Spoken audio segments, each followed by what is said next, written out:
Good morning, good afternoon, good evening. Wow, this is episode number 13 of the Three Wise Men.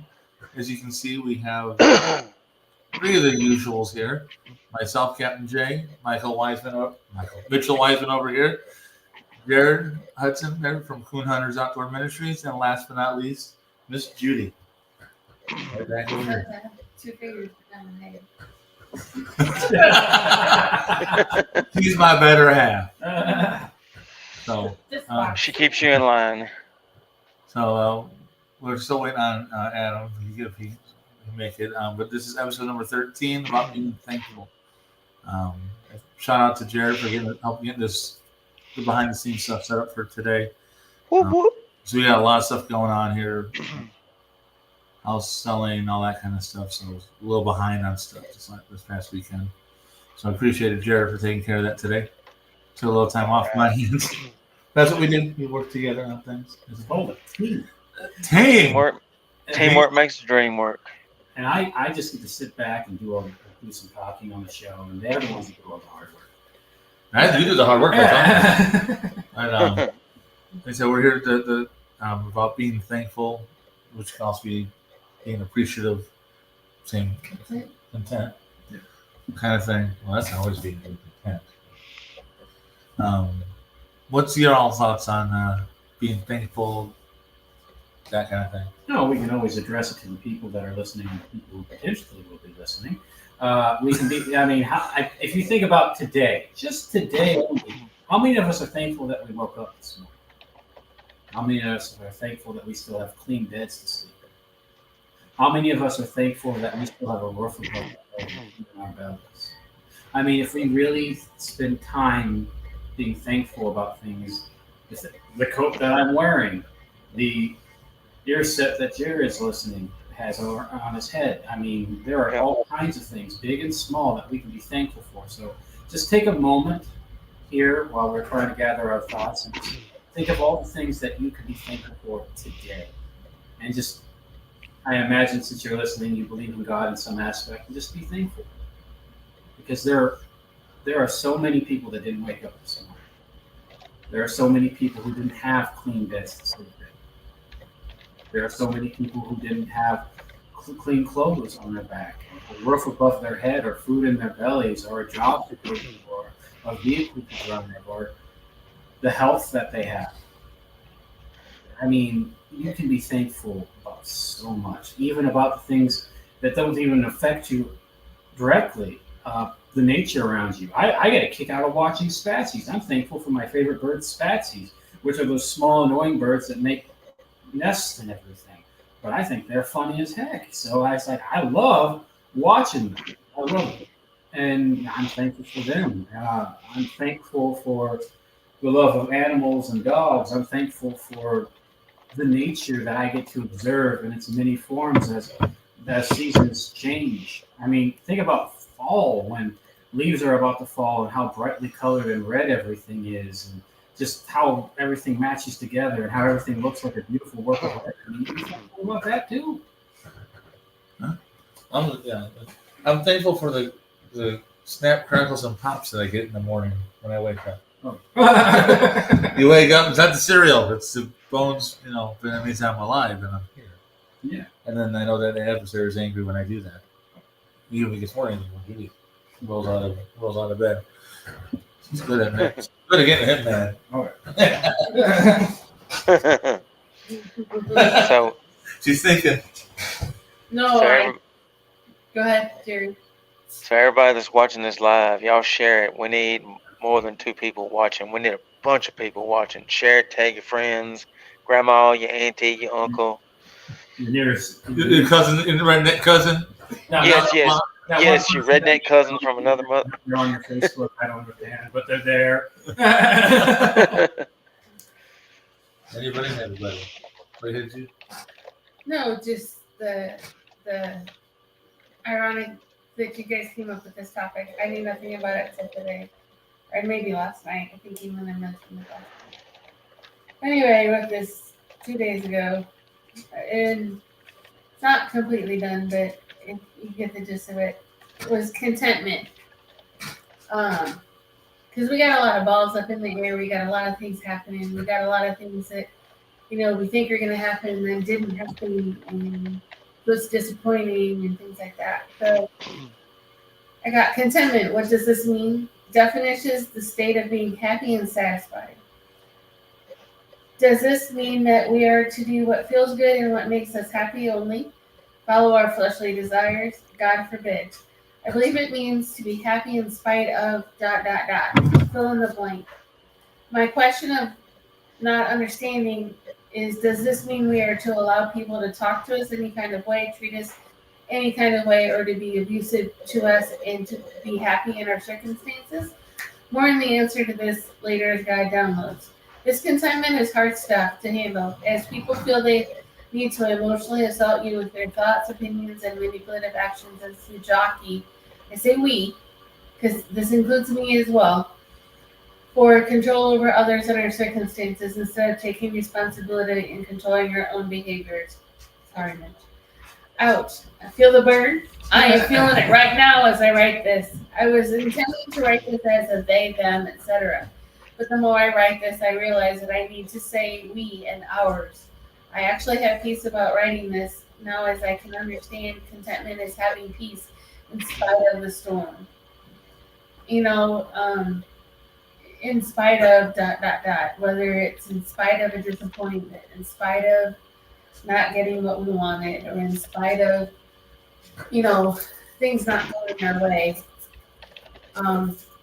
Before coming to God, I used to, and even after coming to God, thank goodness He's working it out, but I had a tendency to act like a 2-year-old that needed a nap when I didn't get my way. What do you mean? Blah, blah, blah, blah, blah. So I'm working on that, turning that around, and any negativity that comes out of it, trying to figure out, okay, so this happened, it's negative. What can I do? What can I do different? What's the silver lining in this situation? Anyway. And that's how mature Christians, and that's not to say anyone listening to us is immature or doesn't feel that way. I'm mature. Everyone feels disappointment. Everyone fails, but we're to look at it and try to find, see the light and see God in this and see what He intended for. Yeah. So the disappointment may have been meant by the enemy to hurt us, but God will use it for our good if we just let it. And there's lessons that we can learn from it. It's the same way as when we're reading the Bible. You see everyday humans who do great things, but somehow they also fail greatly too, and you can learn from those. You can learn from how listening and obeying God can lead to great things and great outcomes, and how following our own lusts, our own desires, our own flesh can lead to unintended outcomes or bad outcomes. Because maybe we think, oh, it will end differently for us, or because I have God on my side, He surely wouldn't let me pay for the things that I do wrong. That's not always true. Sometimes being a loving parent means that you have to let your kids go through the bad choices that they make so that they don't do them again. Because if they're the right kind of people, like you or I, they're trying to learn from it. That doesn't mean you don't love them. It just means that you love them enough to let them fall. And that's kind of what God does for all of us. And we can be thankful in those times too, that we have a God who doesn't forsake us or abandon us, like the voice in our head is like, oh, well, you're going through this, so God must not love you. And we felt and thought those things, but that's not true. God loves you as you are in that mess that He probably warned you about and always will. Hey, Erica. How you doing? Erica, we got Erica and Kayla. Hi, Kayla. Right. So glad to see Kayla tune in. Yeah. Kayla, our loyal watcher on this, we appreciate you. Hey, look, shout out to Kayla for this idea, because she's the one that come up with the topic for this. Yeah. So thank you for the idea, Kayla. You're super cool. We'll bring you in one day, Kayla. You'll be on here. Yes, giving us your testimony. Yes. Or write it out and send it to us. Oh, yes. Email it to Jared or myself or whatnot. We'll get. We do it anonymously too. And we'd be happy to do that for anyone as well. Yeah. Yeah, Hopefully Adam. We have other people. Hopefully Adam will be in a second. I don't know where he's at. Yeah. But yeah, that's so okay. So something to think about here. All right, let me close this. All right. So Erica says, Kayla smiling. I'm okay. Erica says, I am okay. A family member passed away today, but I'm doing okay. I'm so sorry, Erica. Sorry. Yeah, we'll be praying for you, Erica.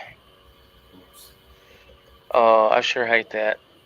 So something to think about is so many times as people, and I know people that do this, and I'm sure we've all done it, but I know people that do this on the regular, that they're all the time complaining, well, this happened, or I didn't get this, or I didn't get that, or so and so did this to me, or blah, blah, blah.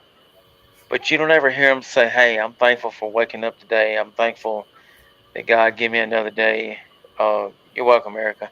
Like, you don't ever hear some people, I mean, some people do, don't get me wrong, but there's a lot of times than not, people are too busy caught up complaining and letting the devil take over instead of saying, you know what, I'm thankful that I didn't have to go through what so and so went through today, or there's always somebody that's got it worse than we do. So, and it's one thing to complain and get stuff off your chest, but it's good to do that with good friends and tell God, so this is what I need to get off my chest. But if you just complain all the time and you're not thankful, like how is God gonna bless you if you don't say, if you're not thankful for anything that He's done for you? Because I mean, and you wonder why you don't get blessings, this and that. Say, well, you either ain't trusting God, or you're not thankful for what He has done for you. I mean, there's just so many things in there that we need to pay attention for. And there's two things we need to take from that too, is that on being thankful, is that by being thankful, it takes our mind off of that disappointment. When the more you dwell there, and it's okay to mourn, it's okay to be disappointed. We're human. But don't stay there. It's not only not healthy, but it doesn't do anything. It won't change what is. By taking our mind off of it, it allows us to continue to move forward in God's will for us. And it lessens that what's in our life and what's disappointing us. But there's also a second, more devious thing there. The more we complain about that thing that God didn't do, or that situation God didn't turn around, the more we can make that into an idol in our lives, which is dangerous in its own right, because then that thing becomes more important than God to us. And it can happen, and it does to all of us. We unintentionally make things idols. If my grandpa was healed of his cancer and that becomes an obsession, it's less about my grandpa being healed and more of me getting my way.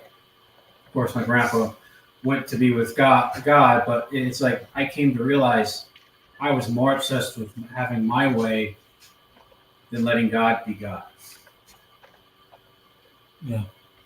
Yeah. It's like something I think about is, so for those that don't know, I've made it known, just hadn't been able to say a whole lot, but like I applied for a job where I work at, and they had a parts salesman position open up for the parts counter, and I hadn't got it yet. They hired one person, and I think they're gonna hire another one. And you know what? If I don't get it, that just tells me then I wasn't supposed to get it. I mean, I know I've got a lot of I got a 2-page job resume, plenty of job skills, caboodle job skills. I could name all kind of job skills, but if I don't get it, it would just everything happens for a reason, and God's got something better. And then I just need, and then at that point, I got to thinking about it when y'all were talking just then. Like if I don't get it, I just need to be thankful because then that means that whatever he had was better than what I was thinking I needed, and just be thankful that because it could have led to something pretty bad. Be thankful that that didn't happen. Yeah. Sometimes he closes a door that you want open. Yes. And, like, I want that door open and say, no, I'm trying to nail this door shut because I have something planned over here for you. You don't even know it's there until you take your eyes. He's trying to steer you. Yes. I Steer you did in the right direction. Yeah. And here's another thing about being thankful and disappointment and bad decisions. So a few episodes ago, we talked about the drinking, which is like, is alcohol okay? And I said on that show that overindulging can lead to sinful acts. Well, one night last weekend, I overindulged. And I became too hammered to drive. But I was still driving, even though all my friends said, don't do it. At the time, I felt fine. So I wrongly got behind the wheel and drove off. The problem is, in this country, we have an epidemic of car accidents. And regardless of how you may feel about it, these car accidents can cause people to get hurt, or ourselves. Now, nobody was hurt in mine. One way or another, I was going to pull over, and right when I was about to pull over, a cop pulled me over because one of my lights was out. But I decided to openly admit to the officer that I was drunk and not able to drive, and I was taken in. The reason I bring this up today is because I think it's important, as someone who talks about God even, that I set an example to own my faults and my flaws. And this was one of them. Drinking and driving is not a joke. People can get hurt. Lives have been torn apart and lost. And I am thankful, even though I've lost my license, and rightfully so, that God prevented anyone from getting hurt. That officer was there. Because who knows, maybe when I was intending to walk home, I could have got hit by a car or something else. The point is, the reason I bring this up on the show is because I don't want others to follow that suit. And I'm hoping that maybe it will lead to others making the better decision to not drive drunk so that it saves lives and that they don't follow the same path that I did. Because a little drink here and there is not bad, but overindulging and can lead to bad judgment, which can lead to serious harm. And like I had said earlier, it puts you through things with a veil of protection so you can witness to somebody else later on. Like have you ever, like for me, I've never had too much to drink and went to drive home. I've never done it. Tried to walk home. There's another whole story. We won't go there. It's a funny story. College days, it's a funny story. But I never went to drive. So I don't know what it's like to be pulled over and have that aspect. I don't know from experience. I'm 40 something. I'll leave it at that. But that's an experience that you have that I don't have. I've never had that. I've been pulled over for suspicion of DUI because my tire hit a yellow line, but I wasn't drunk. I hadn't had anything like that. And I left work. And I'm just thankful that it didn't become something worse. Mm-hmm. And I know some that it might listen to us and say, well, what's the big deal? And everything. It's like, it's a big deal. You are driving a weapon. Again, it's like anything else. It's a weapon depending on how you use it. But when you are drunk and not entirely yourself or in control, you can do and hurt people. It is a weapon, and it is not a joke. It will never be a joke. Yeah, and I'm thankfully all the worst case scenario that you got is court dates and fines, and we're here to be able to And get to see it work every day still. Yeah, and it's like I fully plan to, like I did with the officer, say I was wrong, and I don't expect the judge to go lenient because I was wrong, and it's the law, and I know that. As a 35-year-old man, I should know better. But I'm thankful, like I said, as a subject, that it wasn't as bad as it could have been. And I truly believe God put that officer there because something bad could have happened.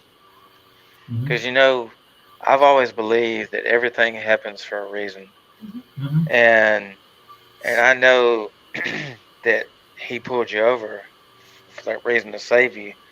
And then so here's a story that happened to me, and not a lot of people know this. This happened just last year. only a few of my good friends know.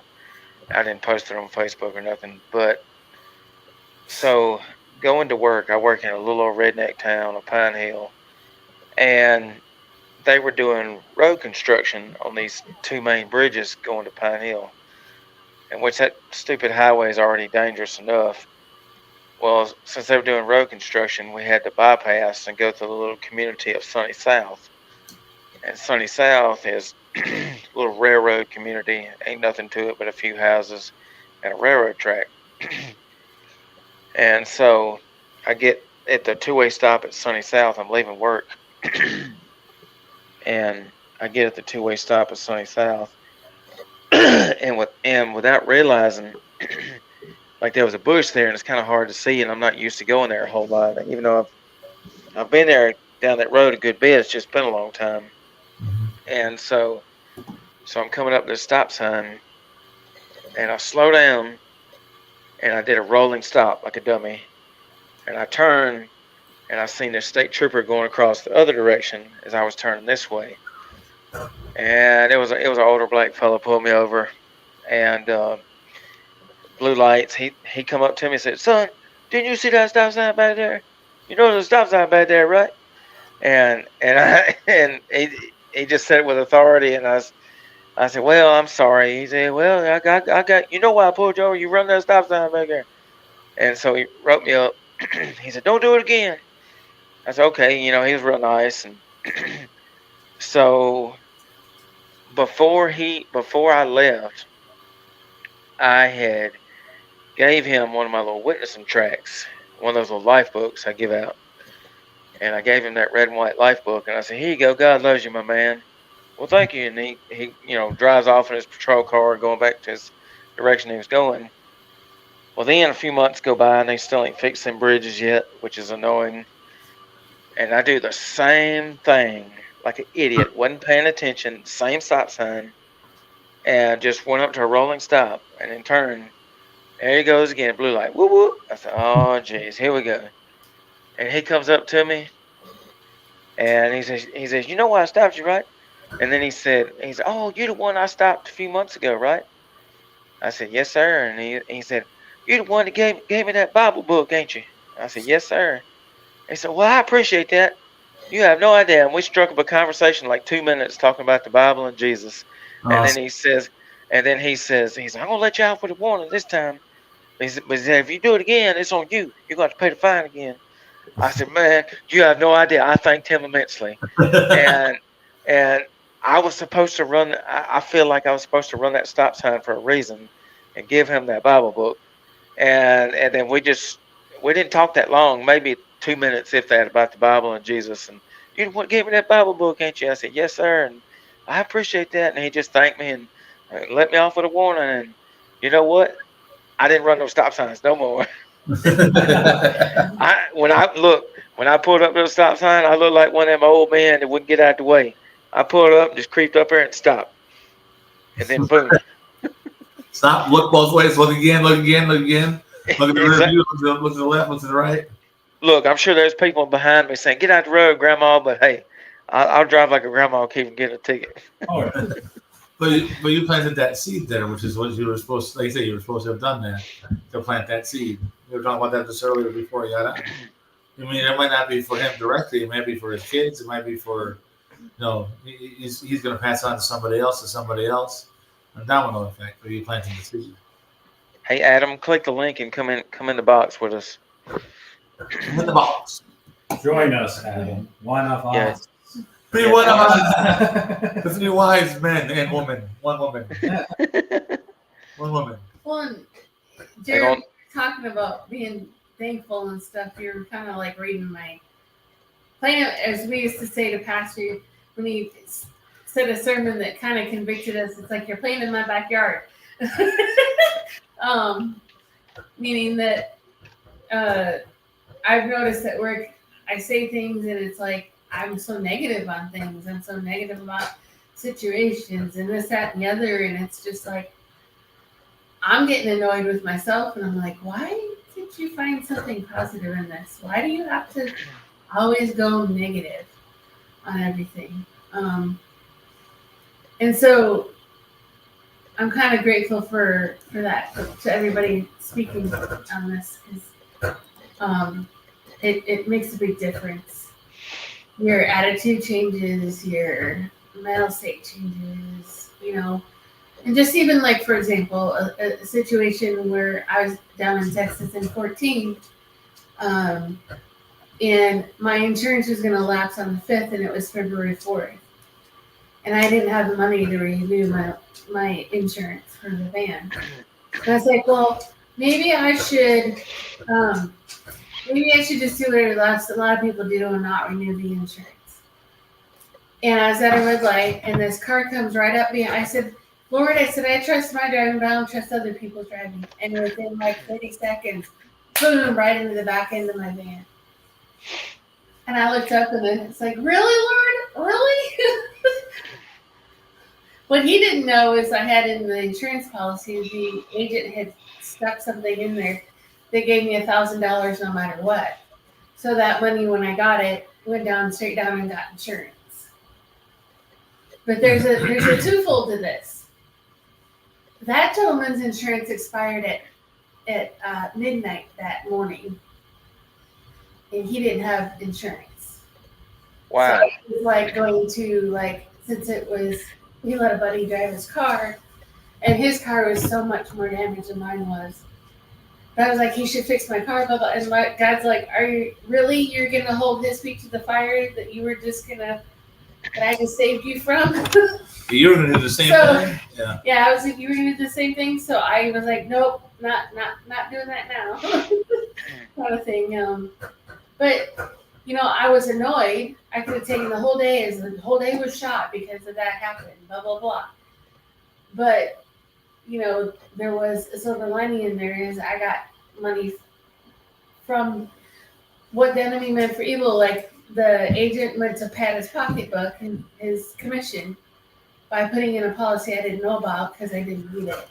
My own fault. But then come to find out that paid out later and helped us keep our insurance for almost a year. So, on all our vehicles. So it's one of those things that, there's always a positive in most situations. Not all. I mean, there's some serious ones like a family member dying, a child dying, and things like that. That's hard to find a silver lining in that. That's for sure. Yeah. But in most of our struggles and trials in life, we can find the silver lining if you look at it. Yeah. There's the man with a plan right there. The third wise man. There he is. You already had 3. I like to step back. Look, we're the 4 horsemen. Oh no. Oh. We just don't have Chris Christopherson and Johnny Cash. And I'm the donkey. I'm just going to be quiet. Are we the riders of the storm here? I'm just going to ride the lightning. Oh, it's a Metallica. So I don't think I have to officially met my wife, Judy. Hi. That's it. Nice to meet you. I don't think that's good enough. But So you got anything on being thankful, Adam? Anything? I'm not thankful for nothing. Christine, Adam, take care. Adam, Kick him Dad. out the box. Yeah, for sure. I mean, we don't have enough time to go over that, but yeah, simply getting another day to be above 6 feet. I mean, to be on this thing with you guys right now. I mean, I could just simply start there. There you Um, go.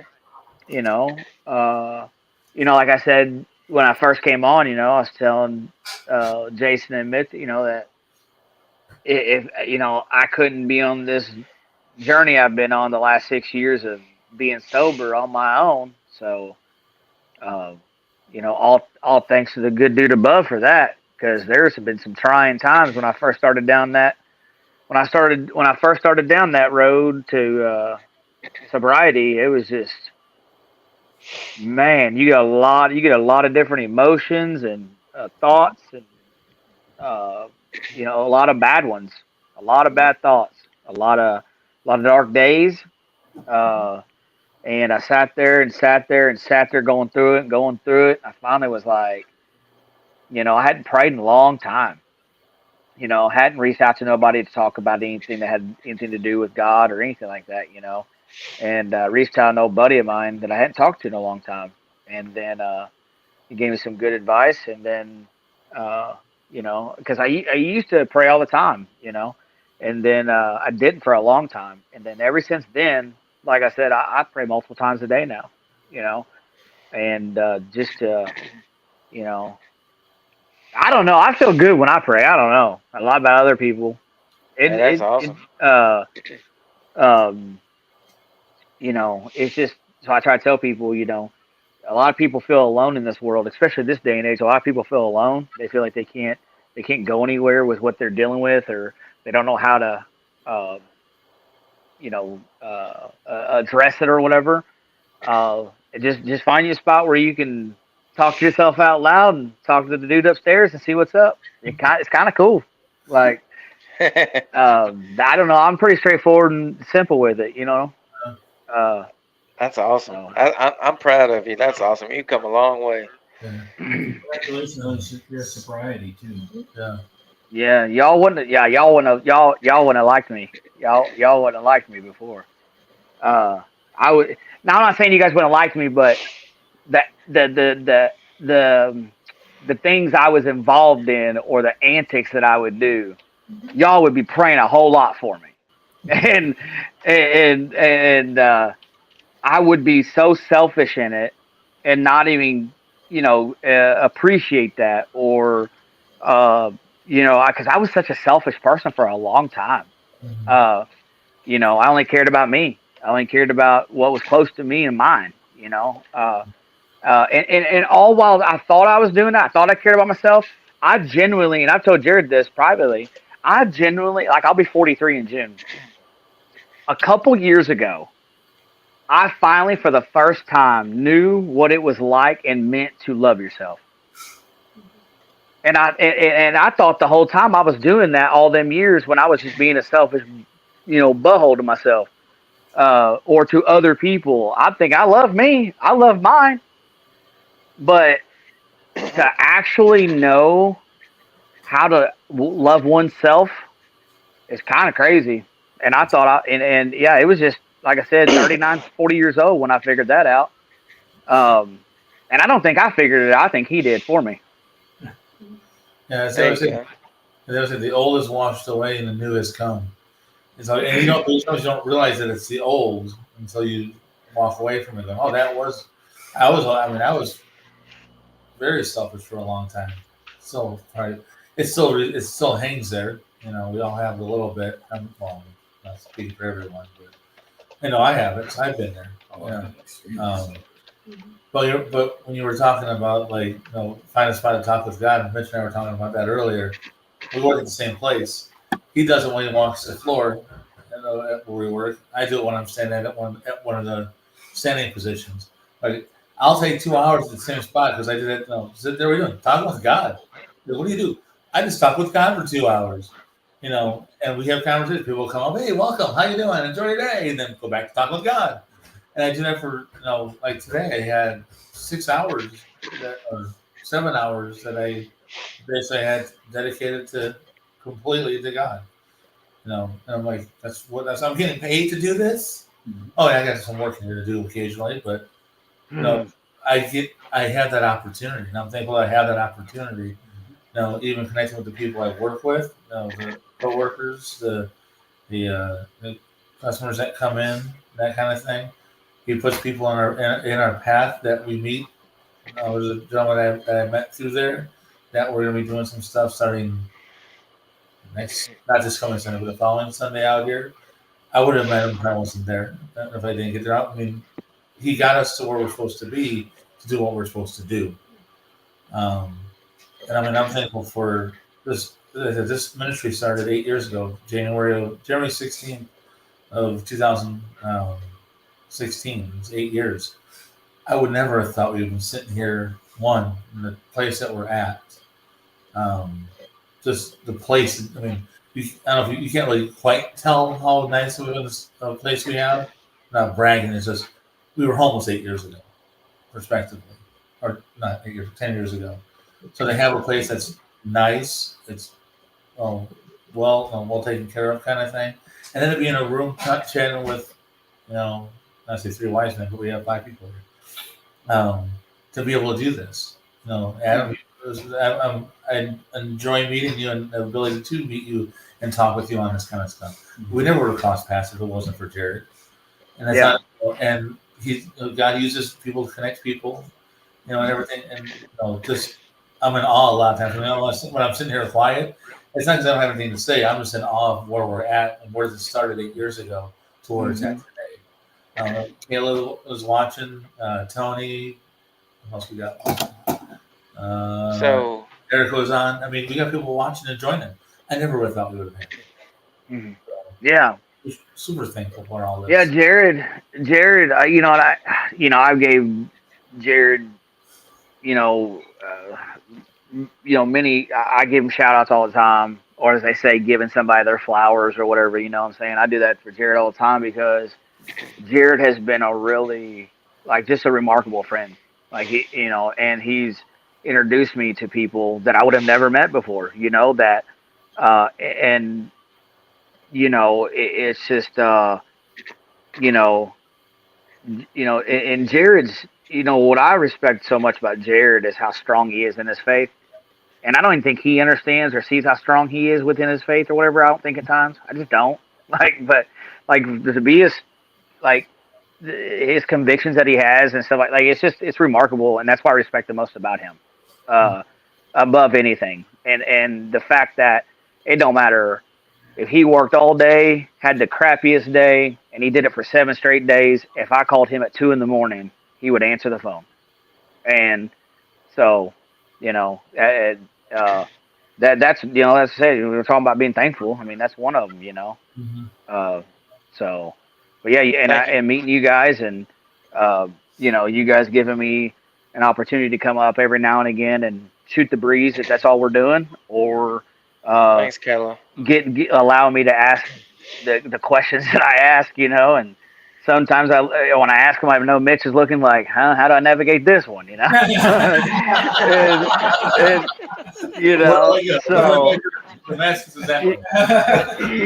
so it's just like I've always wanted to talk about things like this, or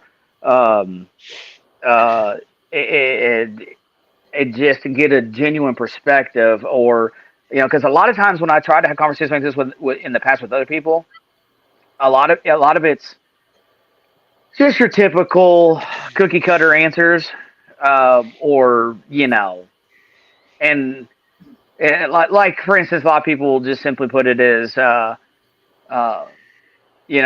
just pray on it, God's got you. Well, that's not good enough for me on this situation we're talking about.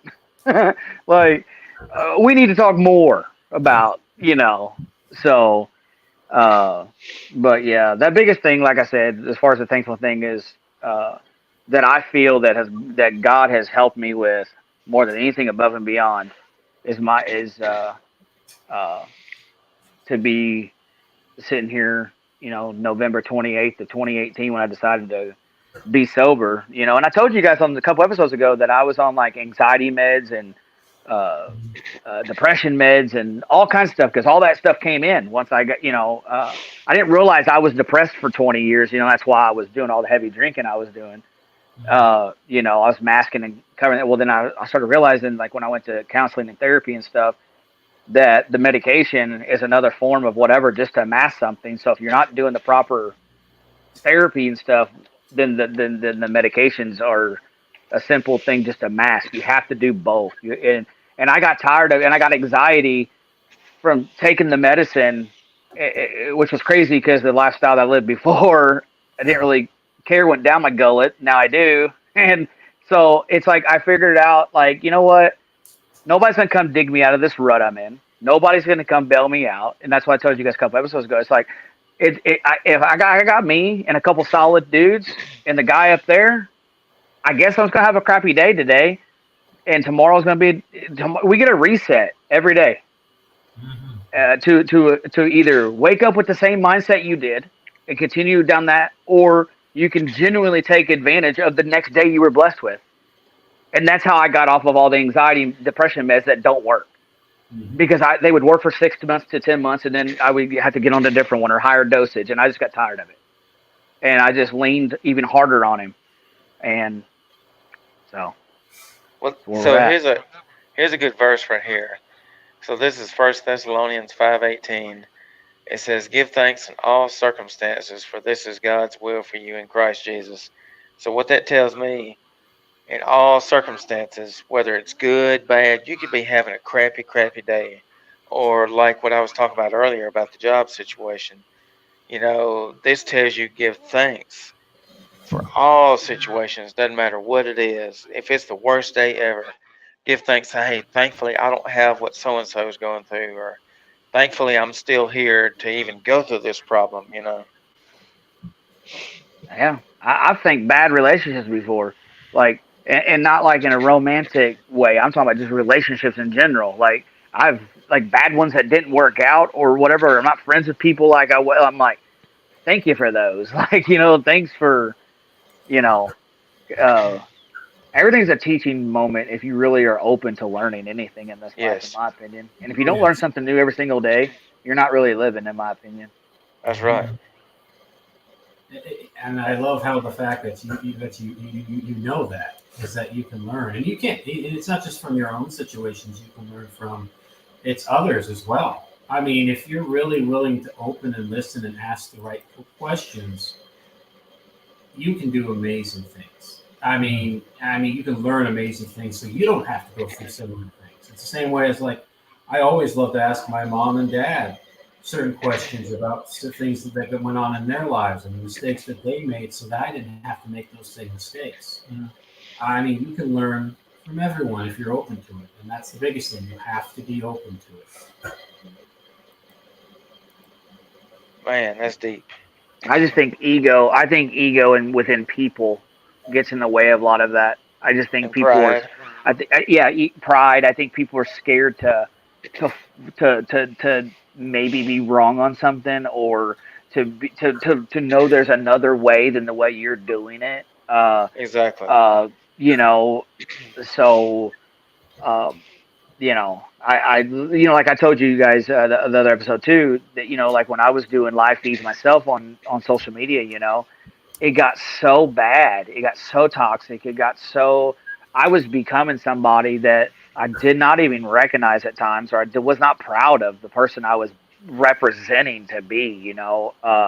I was friends with and aligned with people that did not have my best interest, but I was had the blinders on, and so I had to and take a step back from that and realize that I prayed on it for like a good hot while, and then things just started magically, like seriously magically. Boy, things started just unraveling in such a great way, so I could see things for what they were finally, and not have blinders on. And I couldn't be happier to know that because Jared would tune in sometimes to my live feeds and stuff, and a lot of times he did it because and he would text me privately, and we would talk privately after I do my live feed. And he was always 100 with me. He's like, I don't want to sit there and listen to that. I don't want to be part of that. That's drama. It's this, and then people would be like, oh, well, he thinks he's better than people. Or he thinks no, he's right on everything, and you guys just don't want to hear it because the truth hurts. Like, That's right. you know, so yeah, I'm just glad that you live and you learn, I guess, because I had an agenda to do on Facebook when I was doing lives, and I played the game. I played the game and got humbled, and realized that I gotta refocus. And so now I come on here and hang out with you guys for every now and again, or I appreciate it. Yes. I'll go and jump on Music Crush Monday, Tony's page for outside of that, it's Then you got your sports show. being somebody you're not, or trying to appease people that don't even really matter, or people that don't take you for, like, they're not meeting you halfway, or they're using you for their agenda. It's just it's a tough thing to deal with. It's a tough thing to find out or to realize. And social media can be such a great thing, but it also, in my opinion, can be a really awful, like, just awful place. And it's important that we don't get caught up in social media's poison. And it's like the Bible again points out, like, speak life, not death. And so oftentimes when we don't have to face direct consequences for what we say, we feel more emboldened to say things we would usually say to somebody. That's where trolls come from and things of that nature online. People who just get a kick out of starting controversy for no other reason than they just enjoy it. I used to be that person. Sometimes I still am. But also, Yeah. living a lie, that in itself is like a prison we put ourselves in. That's why I don't like lying. And if I can ever at all catch myself before I say a lie, because then you have to keep living that lie. And anything built on that lie is unsound. So that means your character, your personality, if it's built on that lie, it's going to crumble. And so you always have to maintain it in something. Because if it was built on truth, you wouldn't have to maintain it because this is true. But when it's a lie, you feel like you have to constantly maintain it. And Right. I myself, and I hope everyone who eventually hears this, including you, Adam, and anyone, don't live a lie. Be you. Be who you are. There's nothing more important than the truth. Because So here's a Bible verse. This is Colossians 3:17. It says, "And whatever you do, whether in word or deed, do it all in the name of the Lord Jesus, giving thanks to God the Father through Him." That's pretty deep. Just like whatever you do in life, do it for God. Put God first. If say like me, for instance, at my job, I got to put God first in what I do at my job. Make sure God's number one in what I do, and honor Him by blessing me with that job. And just show thanks for what we got. Yeah, so Mitch and I work in. I say some people call it a dark place, but I've talked about doing some of our ministry work type stuff there, and like this isn't the place for that. Which means that, to me, it's a place that's where I kind of want to do stuff like that. But there's a lot of folks that when you start talking about God a little bit, they start realizing that you are, and that you're there. And then you find more people that may not have normally talked about that kind of stuff because now you're speaking on it.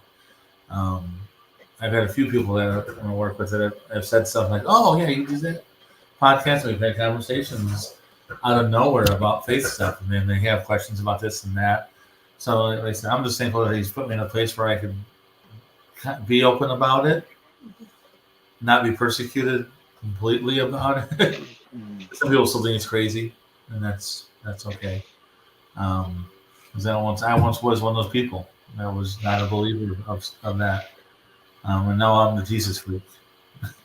You played that yesterday. I wish you could have put that more humbly than that. The song that leads me. That Okay. Hey, leads me to a co-worker of But ours. you're not afraid. DC talk. That he put that song on, and I wasn't expecting him to do it. And I'm like, did he put Jesus freak on?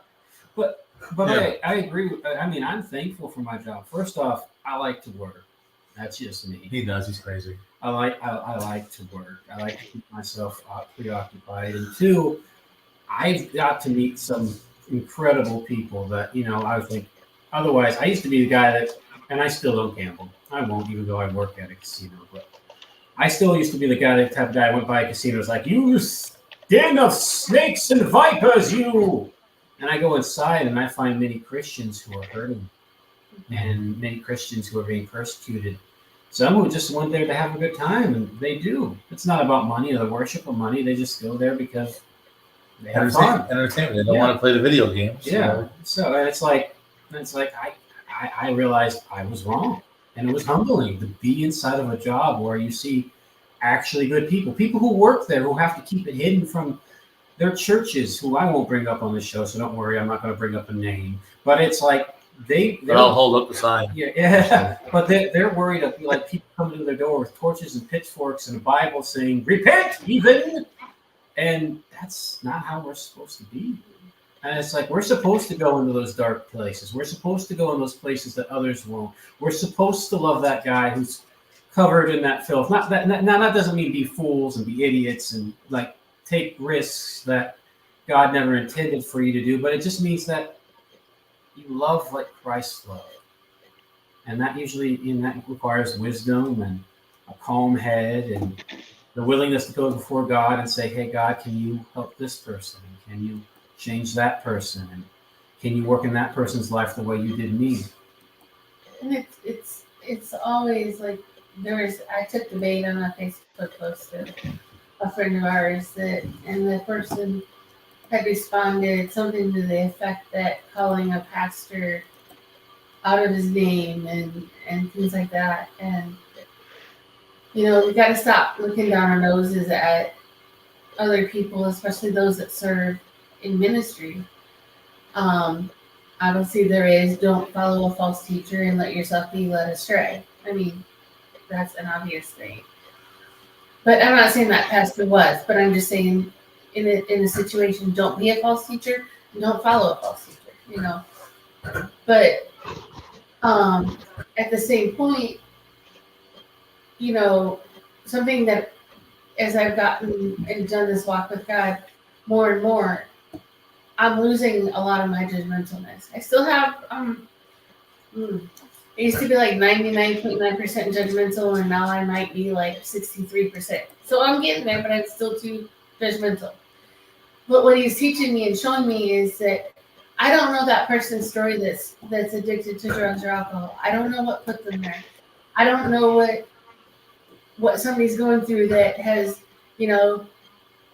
like I chose to be homeless than to stop shopping. Let's be real. Because of a situation that happened in my life, a trauma.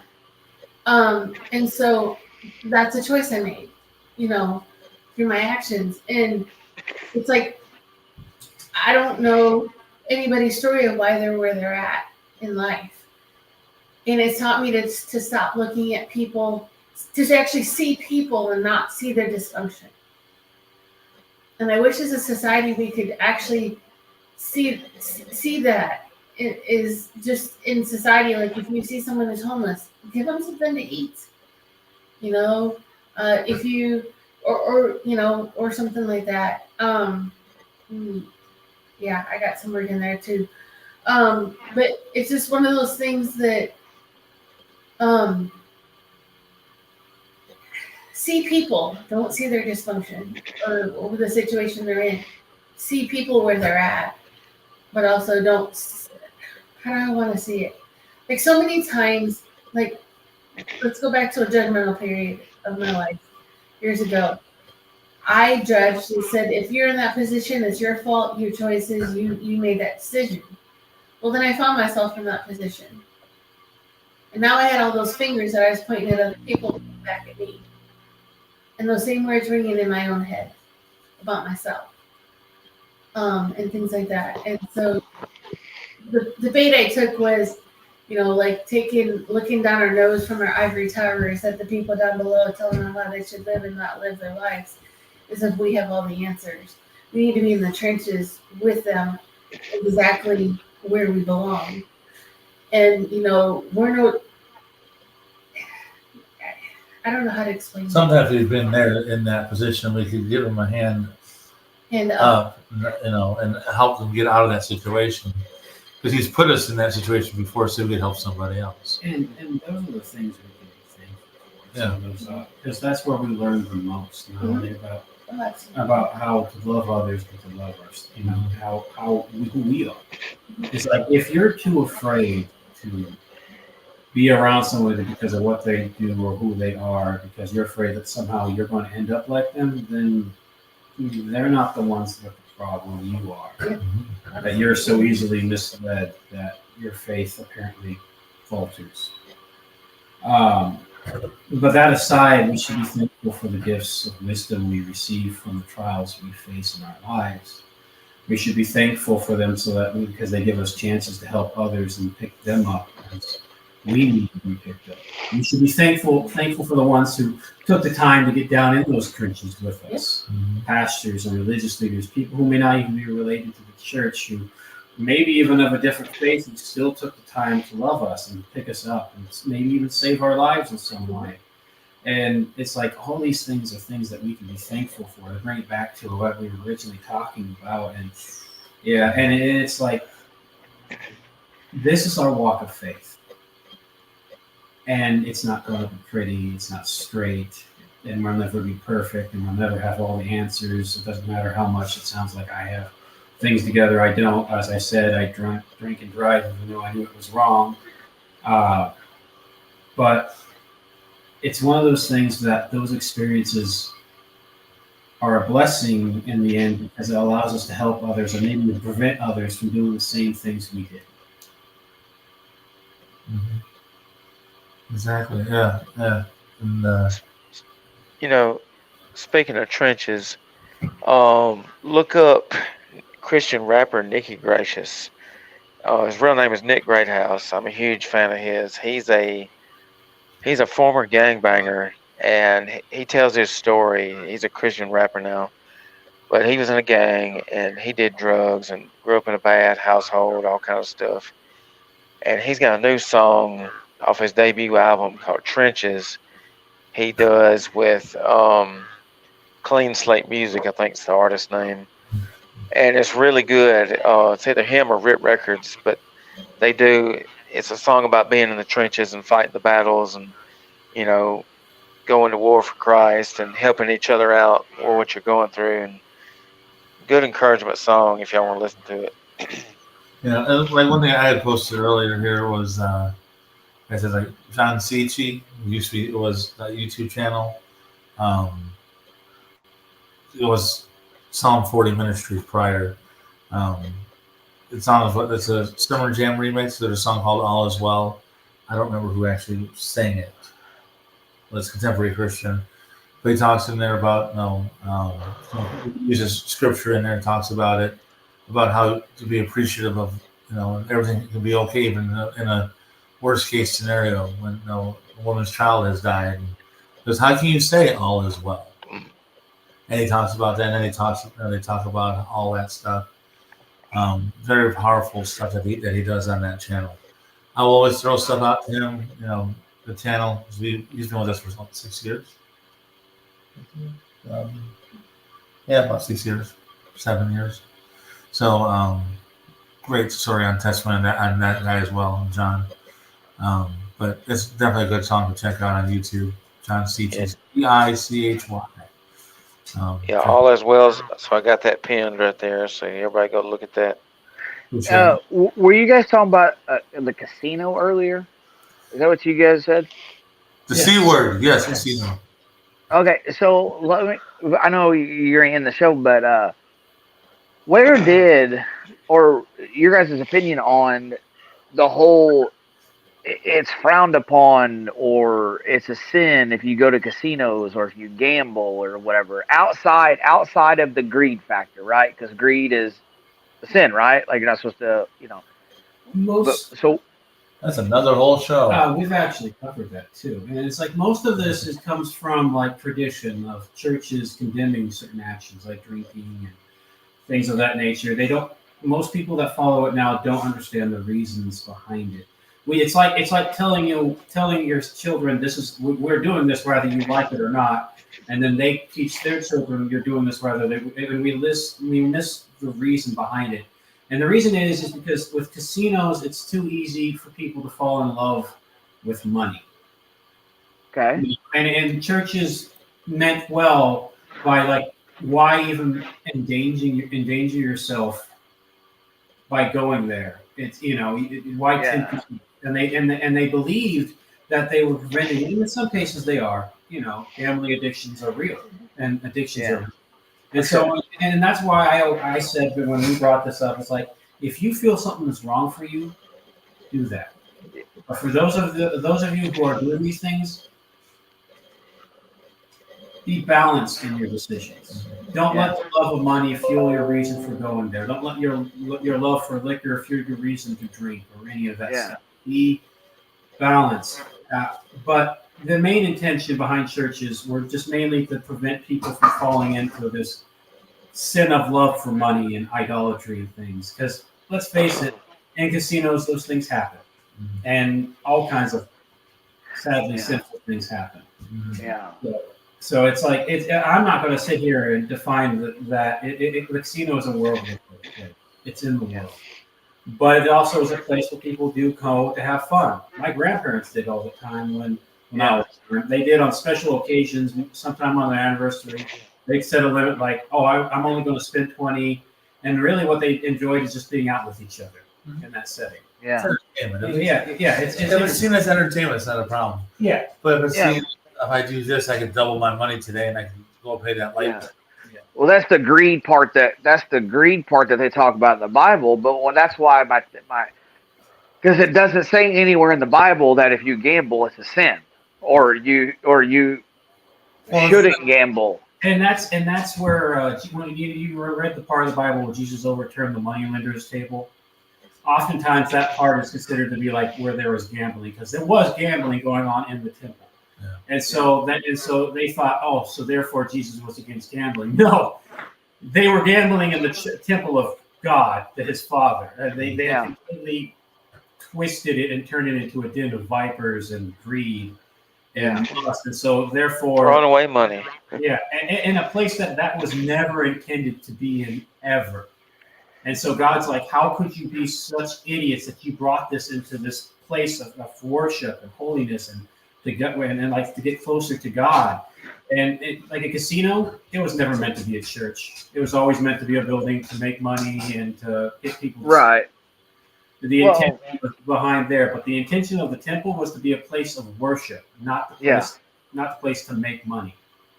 Well, that's like that, like what I say, like or like a lot of big churches nowadays. They make more money than some casinos do. They And do. it's like, and it's like, so you're telling people not to go to the casino because of what might be waiting for them if they're not strong enough in their faith. They may go down some road, but you want them to come here every Sunday and give you hundreds of dollars. And you see, and that's So I have a problem with that. You know what I'm saying? So yeah, I do too. That's called the prosperity gospel, which in most cases are not bad. Cough, But, cough, Joel Osteen. but how some churches preach about it, it's all about me, I. They forget the intent behind why you're asking God to bless you, because you're not blessed to be a blessing to yourself. You're blessed to be a blessing to others. Yeah, I think we went down another whole topic. Yes, yes, we did. yeah, But yeah. I think we should have that. Yeah, I think we should talk about that sometime. we will. But I just feel just Adam's gonna be our topic getter. okay. No, I just no, feel- really, and that's not a bad. But sometimes we're like today we're like, oh, what we got? I don't know. What you got? I don't know. It's true, and it's like but, We got something. But with like Like, what you know. Adam's saying is like they had again lost the intention behind what the tithe was originally for. It wasn't meant to buy God's blessings. It was for to pay. it was always meant as a way to pay for a church. Look at the Bible and how they handled offerings. Even the priests were allowed to partake of some of the offerings. Priests have to live. They have to make a living. That's just how it is. Now, becoming uber billionaires, no. That was No. never intended. That's right. Yeah. My And- grandfather. Lavish jets and- But most of that money does not come from the church. A lot of Yeah. times it comes from their books and stuff. Yeah. And speaking engagements. So that's a separate entity. If I paid, I'm not gonna throw a pastor's name out there, so and so to come speak at our church, he's gonna have a not an offer. What's the honorarium of $20,000 for all that. That's it. That's not part of the church. Yeah. That's not part of the tithing. That's Yeah. not part of so that is that aspect. It's like Michael Jordan played basketball, but he didn't get all his money from playing basketball. He got it from shoes and commercials. So that's separate. And in That's how that regard, God has nothing against man making money. So long as these pastors remember, one, that's not their God. Two, and then I think in most cases, I don't know these men and women personally, so I can't make this judgment. But I think in most cases, most of these men and women contribute a significant amount of their money to good causes that they intended for. But I have no proof. I mean, Yeah. judge it according Next to week's- what. yeah. Well, but like my but they had missed the intent behind tithes. Tithes were never meant to be taught as do this and you get this. It was meant like, hey God, you gave this to me. I have faith that you'll keep me sustained. So here's some of this back, like you asked, like you commanded. You know. Next week. Yeah. Yeah. Well, like this, so like I told Jared this, like because I have, like I said, I have an opinion on that stuff when they're trying to say that this and this is wrong, but nowhere in the Bible says it's wrong. And then the whole like don't give your money to this, but give it here. Like my grandfather, that was a pastor for 60 years, his church that he had, and then he's retired since, and because nobody owns the church or whatever, right? So when he retired, somebody else is the pastor and now takes care of it, right? But he would have an offering plate, like you're saying. They would have an offering plate at the front, and if you walked by it and blessed it, you did. If you didn't, you didn't. There was nothing passed around. There was nothing asked of you, and like so, it was it's in Illinois, up next to the Mississippi River. So they've been through like the flood of 93, 95, and then the one in early 2000s, some historical devastating floods. This church has survived all of these somehow, and my grandfather's the one replacing the carpet, painting the walls. Down in the basement of the church would flood, and you would open the door and water would just pour out onto the concrete. He's the one with his water or his sump pumps, his pumps. He's been on the news back 10 years ago interviewing people interviewing him from the news beat, who does this, and he's like, I do this, and he's 72 at the time or something like that. And so, I don't think he made much money being a pastor, but again, I don't think he was in it to make money. You know what I'm saying? So that's the beautiful thing about it. And now he's 87, and if he could still be preaching to the level that he could preach, I think he'd still be doing it. But with his health and stuff, he just can't anymore. And I wish I could answer this better because I'm still figuring this out. But to me, when it comes to tithing and money, I can't speak on mega churches or anything or their intentions, but I can speak on mine. It comes down to intent. Why are you doing this is the reason. Are you doing this because you love God, or are you doing this because you want something? Or an obligation. Or an obligation. Because if you do it because you want something or obligation, in my own opinion, I don't think that's right. But if you do this because you love God and God says to do this, and you have faith in Him, then I think that's the right mindset. Just like the one, like the man, like the 72-year-old that you were talking about. He didn't do it to become rich. He did it because he had faith and love in God. That was his intention. So I think it comes down to motive behind these things. But it's just how I think. Yeah. I just wanted to talk about it just really quickly for you guys into the show because it always intrigued me. My entire life, I would always hear people talk about how gambling and this and this and this and this is all whatever. And I'm like, but nowhere does it say it is. So I just Well, wanted your guys' opinion and there's lots of or things. your guys' perspective. Yeah, there's a lot of stuff in the Bible. We might not say it doesn't. Well, it doesn't say that about that cell phones are bad. Well, no, it doesn't say that cell phones are bad in the Bible because it's there's certain things that may not have existed. And Moses pulled out his Nokia. That wasn't no good. It's always an And he Apple. YouTubed a video of how to build an ark. I believe Jesus had a Motorola bag phone.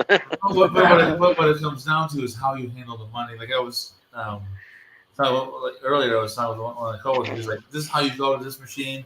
You play this machine, and then you can make $800. You watch for this, and you click on that, and you go to this one machine over here."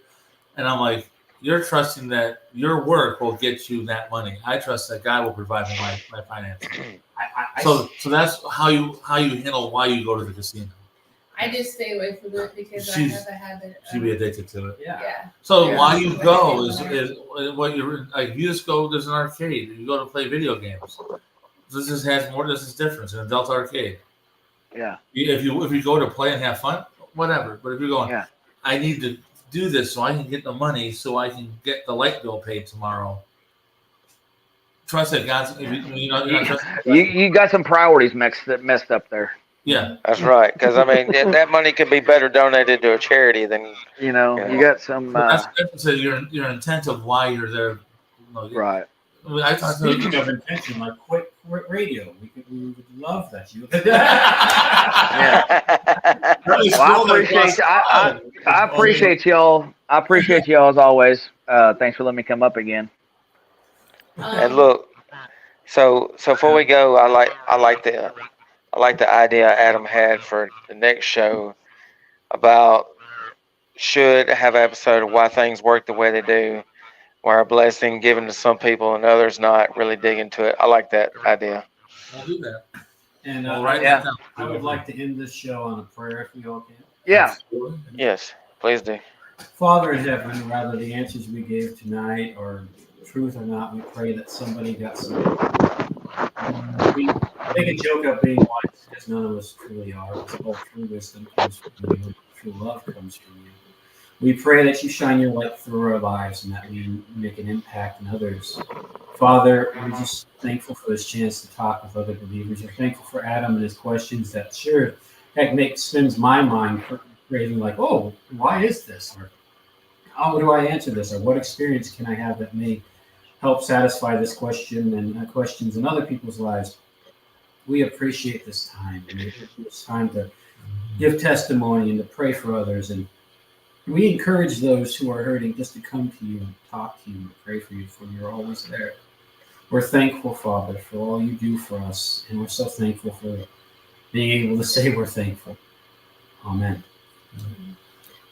And I want to say, Adam, thanks you for your words, because you spoke a lot of wisdom and hope into some things that I'm going through. So I appreciate that. Hey, yeah, no problem. I'm just like I've told them every time I've come up. I appreciate the opportunity. I've learned over the last several years to if I get an opportunity to make the best out of it. And I feel like I dropped the ball along the way with when I was doing my own live feeds, because I had an opportunity to do some pretty cool stuff. Because if I've got 100 people in there and one person takes something from what I'm saying, then I've won. But I was letting the 99 people win that were being negative, trolling, so I lost a huge opportunity there. But we're back on the right track now, and but yeah, I'm just thankful to, like I said, and grateful to y'all for just being y'all and letting me get on here and ask my crazy questions, We love it. And I'm not, and I know sometimes when I've had conversations like with me and Jared privately or whatever, sometimes it does kind of at times people told me, well, it kind of sounds like you're questioning or whatever, or you're doubting or you have doubt, and it's like maybe I do, maybe I don't. It's okay to have that. I just want to talk about it and let's see where we can get at the end of the day, and that's all. But y'all be safe tonight, and I can't wait till next week. And thank you, Chase, for the comment as well. Yes, thank you, Chase. Good work. Yeah, You're right on. I agree, Chase. That I like Chase. Chase is my friend from years and years yeah. ago. So I'm glad you tuned in, Chase. Thank you. You guys have a good night. I'm gonna get out of here. All right. Thank you, Adam. Take Later, care. Tater. Later. See you.